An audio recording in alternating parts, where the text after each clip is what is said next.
നമസ്കാരം. അപ്പോ എന്തുകൊണ്ട് AR റഹ്മാൻ എന്ന് പറയുന്ന ആ ഒരു മ്യൂസിഷ്യന്റെ മാജിക് മ്യൂസിക്, അതായത് ആടുജീവിതം എന്ന് പറയുന്ന ആ ഒരു ചിത്രത്തിലെ ലോകമൊട്ടാകെ എല്ലാ മലയാളി പ്രേക്ഷകരും പാടി നടന്ന ആ ഒരു സോങ്, അതോടൊപ്പം തന്നെ അദ്ദേഹം ചെയ്തിരിക്കുന്ന ആ ഒരു മനോഹരമായ മ്യൂസിക് എന്തുകൊണ്ട് സംസ്ഥാന തലത്തിൽ അംഗീകാരം നേടിയില്ല, എന്തുകൊണ്ട് ജൂറിക്ക് കാഴ്ച ഇല്ലാതായി പോയി എന്നുള്ളൊരു ക്വസ്റ്റ്യൻ ഞാൻ മാത്രമല്ല ലോക പ്രേക്ഷകരടക്കം ചോദിച്ചതാണ്. AR റഹ്മാൻ എന്ന് പറയുന്ന ആ ഒരു ലെജൻഡിനെ അധിക്ഷേപിച്ചതിന് തുല്യമെന്ന് ഞാൻ പറയും, പ്രേക്ഷകർ പറയും. തീർച്ചയായിട്ടും ആ ഒരു സോങ് കത്തിക്കേറിയ ഒരു തരംഗമൊന്നും ഈ അടുത്തിറങ്ങിയ മലയാള സിനിമകളുടെ ഒരു പാട്ടിന് പോലും ഇതുവരെ കിട്ടിയിട്ടില്ലെന്ന് തുറന്നു പറയുകയാണ്. എന്തുകൊണ്ട് അദ്ദേഹം ഒരു തമിഴ്നാട്ടുകാരനായതുകൊണ്ടാണോ ജൂറി കാണാതെ പോയത്?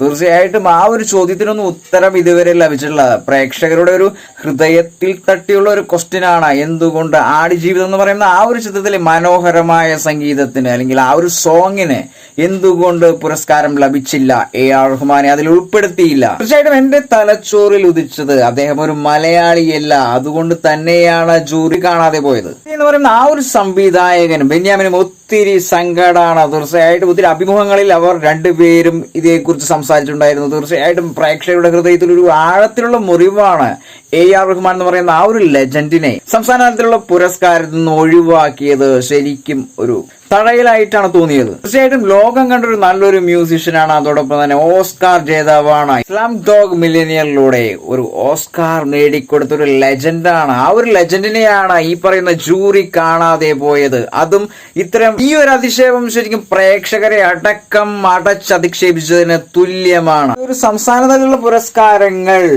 നിർണയിച്ചപ്പോൾ തീർച്ചയായിട്ടും ഒത്തിരി ചെറിയ മീഡിയാസ് പറയുന്നുണ്ടായിരുന്നു, ആടുജീവിതം എന്ന് പറയുന്ന ആ ഒരു ചിത്രത്തിലെ ആ ഒരു സോങ് കേരളമൊട്ടാകെ പാടിക്കൊണ്ട് നടന്നിരുന്ന ഒരു സോങ് ആണ്. തീർച്ചയായിട്ടും ലോക പ്രേക്ഷകരാണ് ആ ഒരു സോങ് ഏറ്റെടുത്തത്, കേരളമൊട്ടാകെ മാത്രമല്ല ലോക പ്രേക്ഷകർ. തീർച്ചയായിട്ടും ആടുജീവിതം എന്ന് പറയുന്ന ആ ഒരു സിനിമയിലെ ഓരോ രംഗങ്ങൾക്കും പൂർണ്ണതയിൽ എത്തിക്കുന്നതിന് വേണ്ടിയാണ് AR റഹ്മാൻ എന്ന് പറയുന്ന ആ ഒരു മ്യൂസിഷ്യന്റെ ഒരു മാജിക് മ്യൂസിക് ഉൾപ്പെടുത്തിയിരിക്കുന്നത്.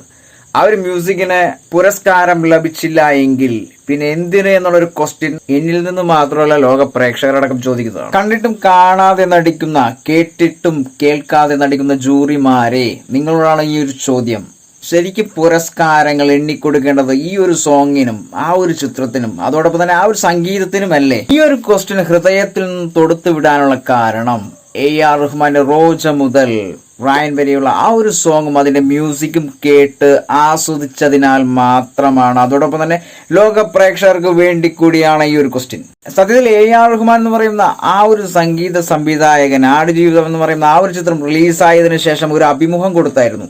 ആ ഒരു അഭിമുഖത്തിൽ AR റഹ്മാൻ തന്നെ പറയുകയുണ്ടായി, എനിക്കും ഒരു ആടുജീവിതം ഉണ്ടായിരുന്നു. അപ്പോൾ AR റഹ്മാൻ എന്ന് പറയുന്ന ആ ഒരു ലെജൻഡിന്റെ ആടുജീവിതമൊക്കെ നമ്മൾ ഒത്തിരി വായിച്ചതാണ്, കേട്ടറിഞ്ഞതാണ്, കണ്ടറിഞ്ഞാണ്. തീർച്ചയായിട്ടും ഒത്തിരി സങ്കടവത്തായ നിമിഷങ്ങളിലൂടെ കടന്നു വന്ന ഒരു മ്യൂസിഷ്യനാണ്, ഒരു മ്യൂസിക് കിങ് ആണ്, ലോകമറിയപ്പെടുന്ന ലോക പ്രേക്ഷകരടക്കം ഹൃദയത്തിൽ ചേർത്ത് പിടിച്ചൊരു ലെജൻഡാണ്. അപ്പോൾ ആടുജീവിതം എന്ന് പറയുന്ന ആ ഒരു സിനിമയിലെ സോങ്ങുകൾക്ക് ഹൃദയത്തിന്റെ ആഴത്തിലാണ് സ്ഥാനം. വളരെയധികം വ്യത്യസ്തകൾ നിറഞ്ഞ സംഗീതത്തിലൂടെയാണ് ആ ഒരു സ്റ്റോറി സഞ്ചരിക്കുന്നത്. പ്ലസ് എന്ന് പറയുന്ന ആ ഒരു അമാനുഷിക സംവിധായകൻ പ്ലസ് പൃഥ്വിരാജ്, അതോടൊപ്പം തന്നെ AR റഹ്മാൻ, ഇവർ മൂവരും ചേർന്നൊരു കോംബോ തികച്ചും വ്യത്യസ്തമായിരുന്നു. അതിനപ്പുറത്തേക്ക് ഒരു മാജിക് ആയിരുന്നു. ശരിക്കും ആ ഒരു ചിത്രത്തിന്റെ ഓരോ മ്യൂസിക്കും ഓരോ രംഗങ്ങളും ഓരോ ഷോട്ടുകളും പ്രേക്ഷകരുടെ ഹൃദയം കീഴടക്കിയതായിരുന്നു. അപ്പോൾ ആടുജീവിതം എന്ന് പറയുന്ന ആ ഒരു ചിത്രത്തിലെ സോങ്ങിനും അതിന്റെ മ്യൂസിക്കിനും ജൂറി മാത്രമേ പുരസ്കാരം നൽകാഞ്ഞതുള്ളൂ. തീർച്ചയായിട്ടും ലോക പ്രേക്ഷകർ അടക്കം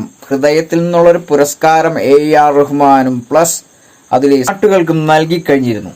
അപ്പോ എന്താണ് പ്രേക്ഷകരുടെ അഭിപ്രായം? തീർച്ചയായിട്ടും കമന്റ് ബോക്സിൽ വരിക. I am waiting.